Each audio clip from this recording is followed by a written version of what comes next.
Forged is a podcast exploring the human stories behind the paperwork that proves our identities, as well as the innovations that have the potential to change the landscape for documentation globally. Inspired by the documentary Forged, which follows Syrians displaced by war struggling to obtain documentation and move on from the conflict, many only have the option of turning to forgers to create illegitimate documents with their real, legitimate information on them. I'm your host, Lauren Anders Brown, and I myself have migrated multiple times and have witnessed firsthand how documentation, or the lack of it, can control people's lives. In this series of conversations, we'll be hearing how this impacts different sectors of society: health, security, technology, education, marriage, finance, and the human rights issues at stake. Today, you'll be hearing from Alibrahim. Ali is the director of One Day in Aleppo. The film won 16 international awards. He is also a writer, investigative journalist, a documentary filmmaker, and proud to say the co-director of the documentary Forged. He is a fellow at TED International, and he has been awarded as the best young journalist by BBC. He also received the Samir Kassar Freedom of the Press Award by the European Union. The GIJN chose him in 2019 as one of the best investigative journalists.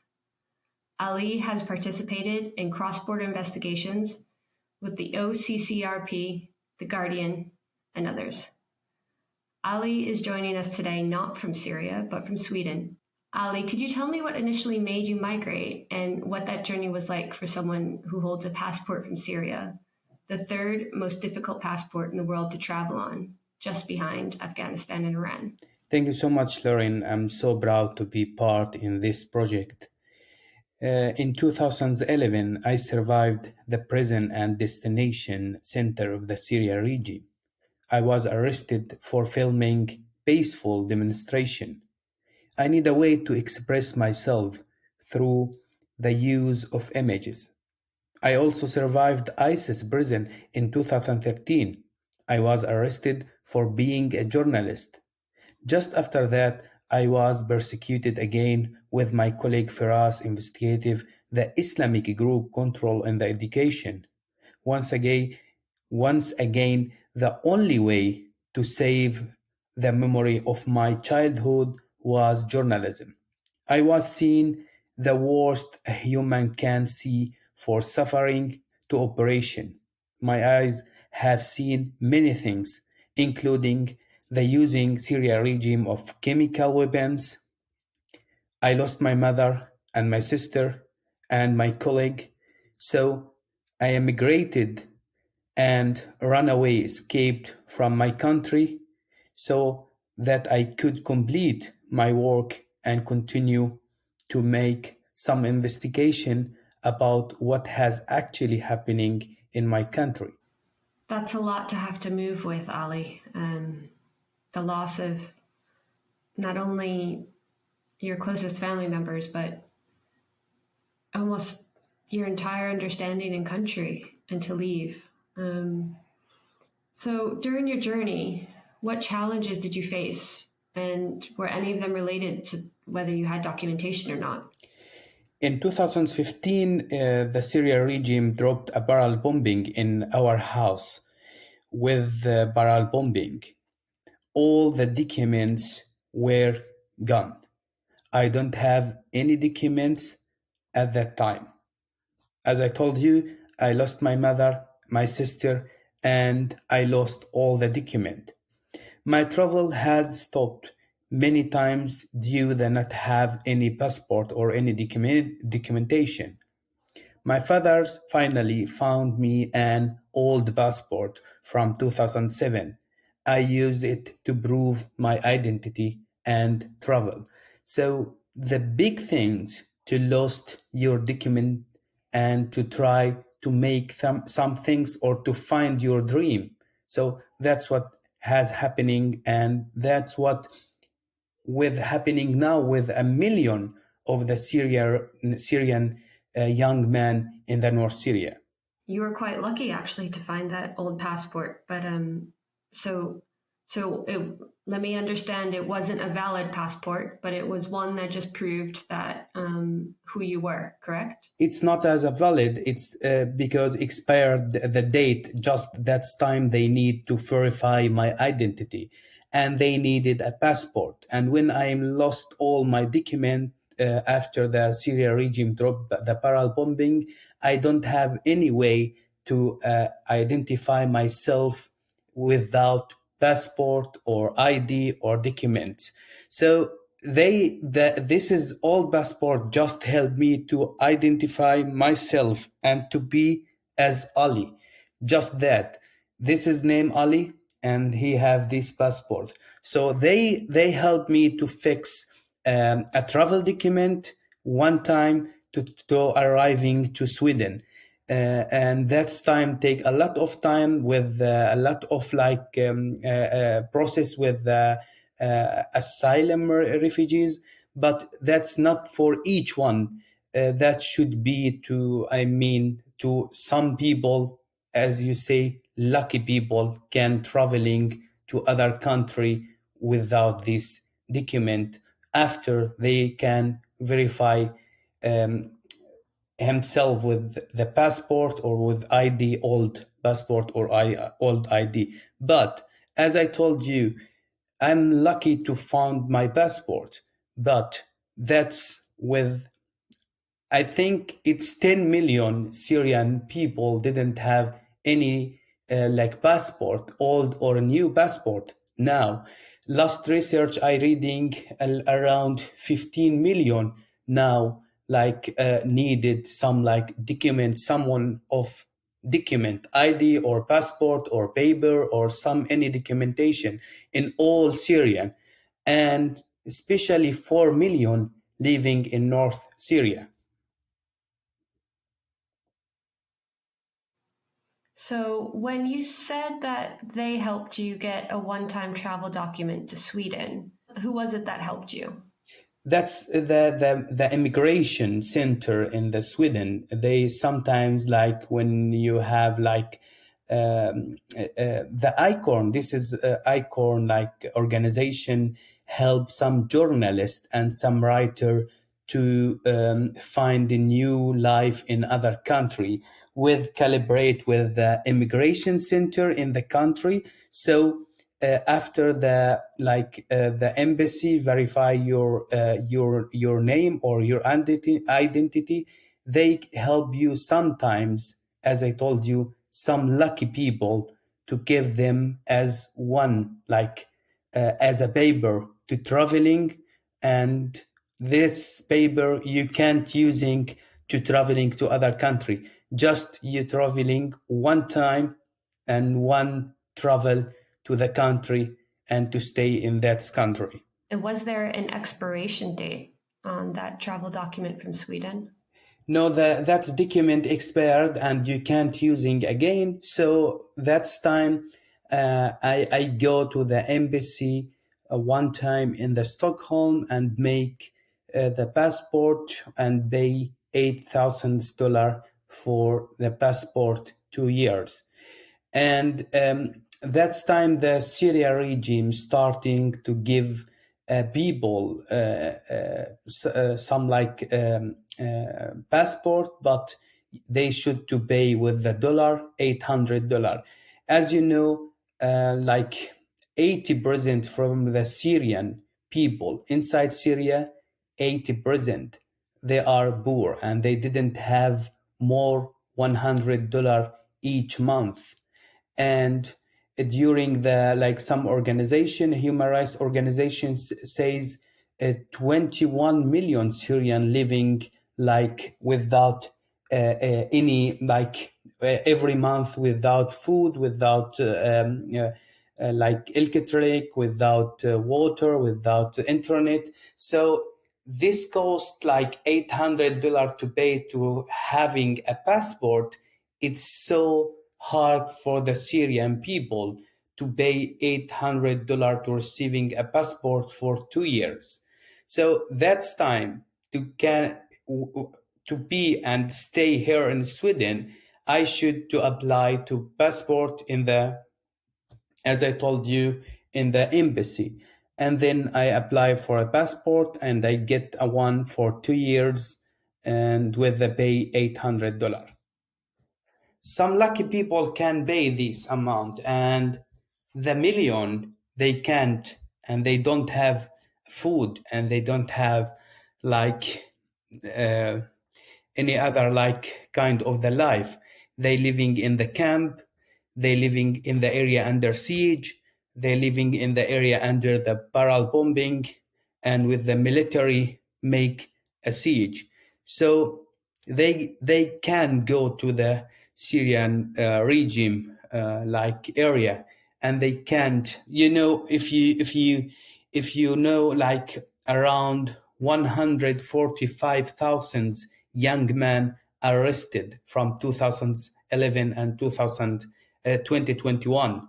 So all these thousands just they are arrested just because they try and they needed and to building the future, and they needed to make some change.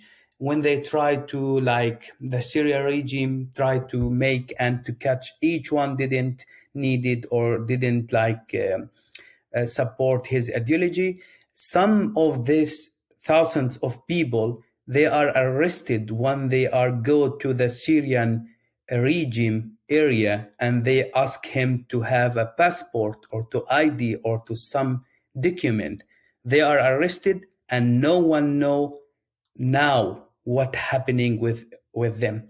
At least at least some of the organization, a local organization, they say 23,000 young men arrested during they are found some like asking the Syria regime a passport or ID or some of documentation, try to register his marriage or his like his fathers died or his education, or asking or during his like studying in the university, or during his like in the queue needed a passport to traveling outside Syrian, they are arrested. This total this all these thousands just because they ask about needed some document. So 4 million now living in North Syrian, they can't go to the Syria regime to have or to ask him a passport or ID or some document. I'm lucky I can go to the embassy in the EU country, and then they have some like some law and some rule to can you can go to the embassy, but in the Syrian no one can go to the Syrian area under control Syria regime, because they didn't have any accountability if they arrested them or if they are like captured them. Yeah. Why would you spend $800 on something that only lasts for 2 years, right? Even if you do have access to it, that's something that many people, not just people within Syria, wouldn't be able to consider or afford. It's just easier to stay put. But then, of course, you know, if there's 21 million people that are without food and electricity and basic resources, that's also a reason to leave and to move. So there are no easy answers, are there? I think it is a big problem for all Syrians, especially refugees or those who live in northern Syria. I mean, in the area outside the Syria regime control, and they can go to the regime area to get documents. It's a really problem. You can think just one moment that you don't have any document. All you have your name. You can't travel, you can't study, you can die in peace. You feel like you are living in a big prison, in a big like prison, just you living without anything. So I feel this is like a person for me and for a million of the Syrian living inside Syria and in the country refugees outside Syria. All for just trying to access identity documents that many of us take for granted on an everyday basis, right?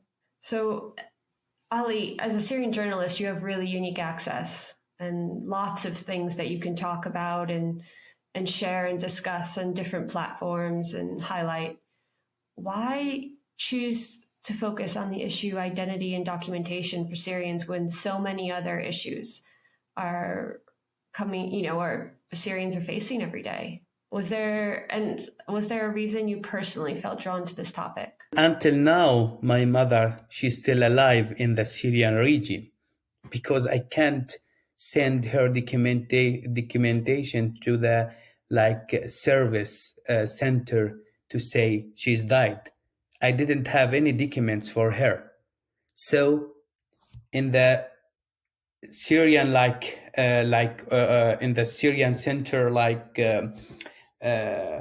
organization, she's still alive, but she's died already.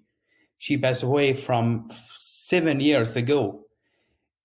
Like me, million of Syrian can't register her marriage, or they are died or study or education or traveling because they didn't have these documents. So like me, million of people waiting to have some solution. As I told you in the beginning, I'm lucky to have one kind of this document with $8,000, but other can't receiving this document and they can't going to the area and they can't having the passport and they don't have all this money, and they already, if they have this money, they can't go to the Syria regime area because the Syria regime will capture them, will arrest them, so they can't go. And the only having now the solution they have it, they still and waiting to maybe find some solution in the future to having and solve this problem. Of course, it's just not getting the coverage because it's not as big of an impact. It's not as shocking. You can't really see what happens in the same way that a barrel bomb, we can see what happens from that. We can see what happens from, chemical warfare being used. I have a question for you, Ali, and that's along the lines of voting in Syria. Last year there was an election, and it seemed from the outside, it seemed very democratic. But knowing how many people don't have access to documentation in Syria, are those people allowed to vote if they don't have any documentation? No, they can go to the vote, they can go to school, they can go to the hospital, they can go to any kind of service. They are living just in the camp with a name.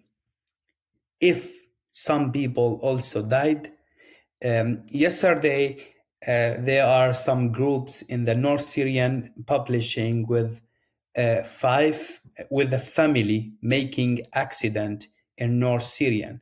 No one know who this family because they didn't have any documentation. So the problem not just as a voted, the problem if you have this document, they can know who are you. You can go to school, you can go to the hospital, you can receiving some service. But when you don't have this documentation, if you died also, I didn't say if you need to marry, if you need to study, if you need to travel, if you died also, no one know who are you. No one can make anything for you. Just they will, as I told you, you feeling living as a prison. You can't make anything. Just your life stop, and just you living in this prison, waiting some solution in the end.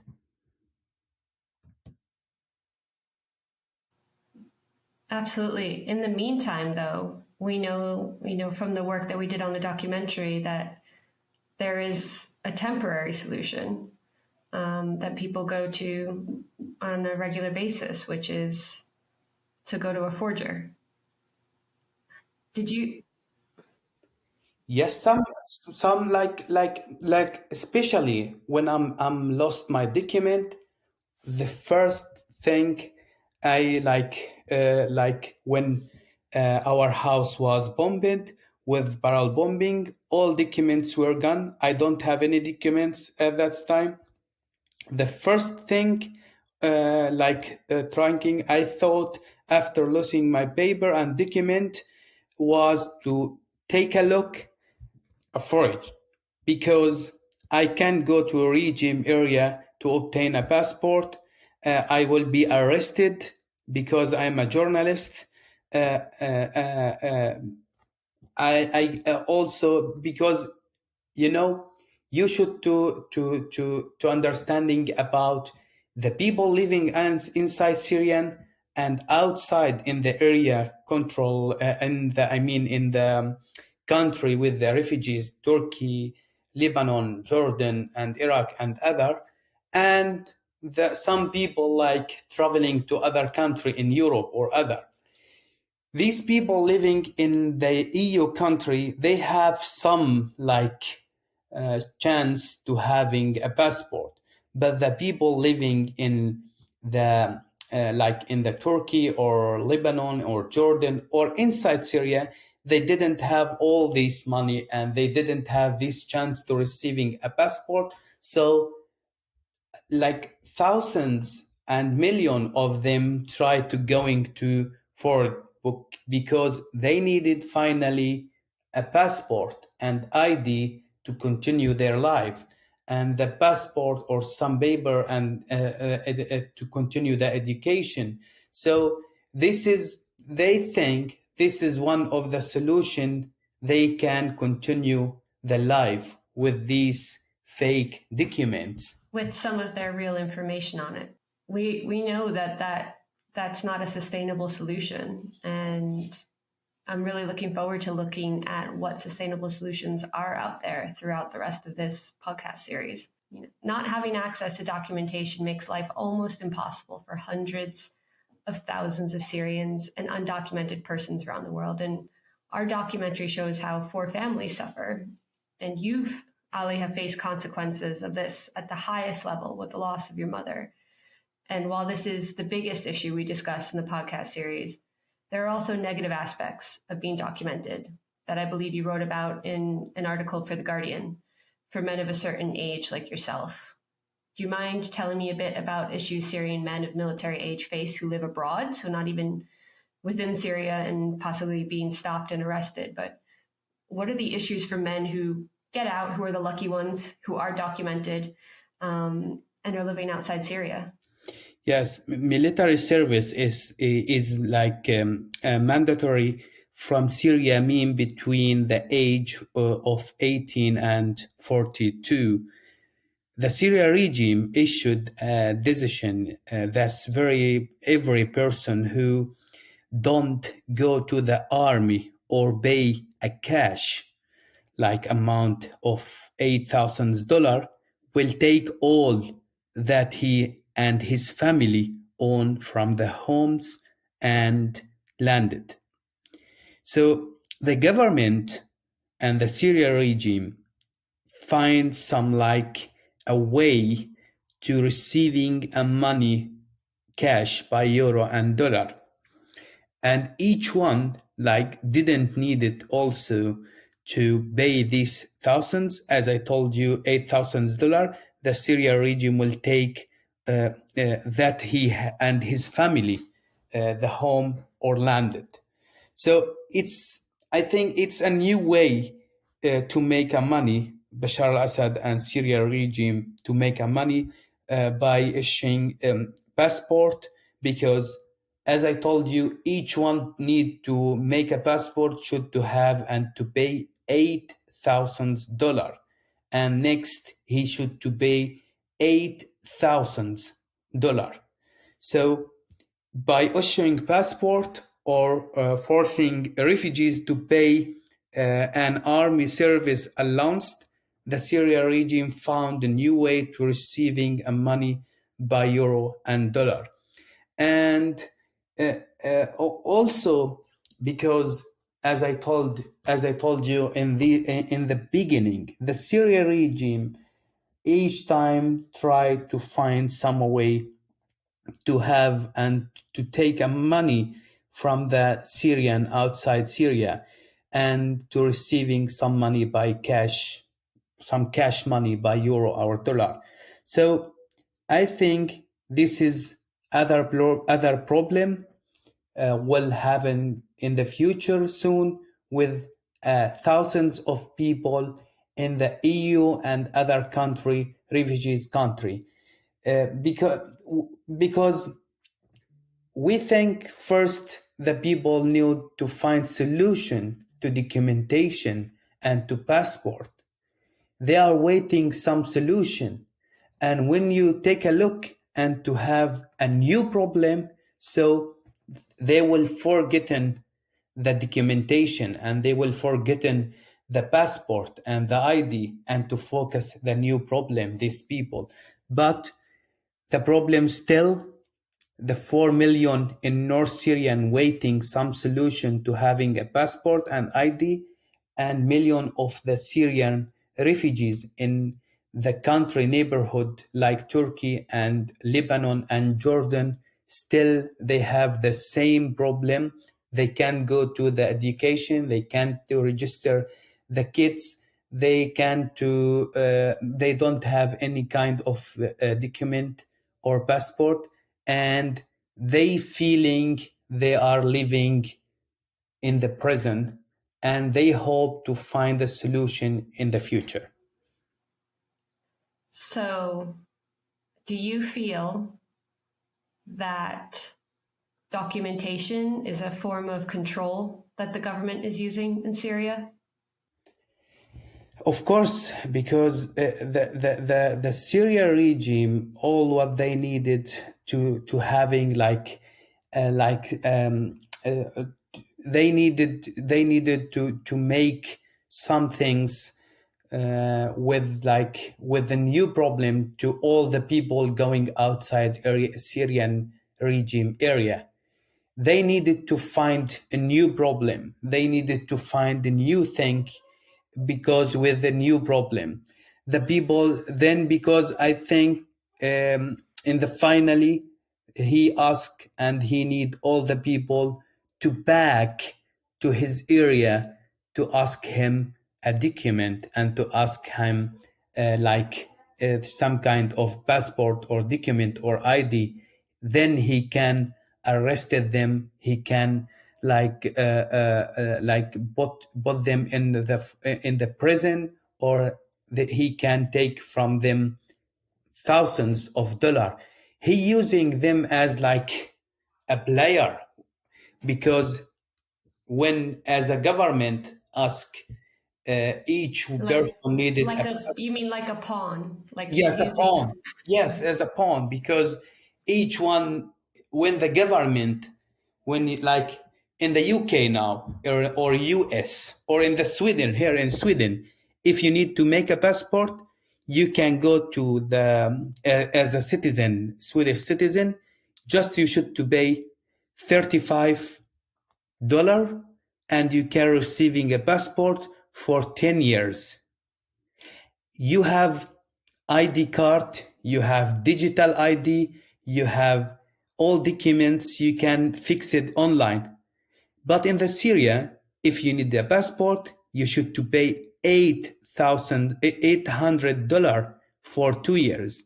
If you need to make your ID, new ID, or to update your information, you should to go to the Damascus under control Syria regime, and maybe they will arrested you and they will capture you.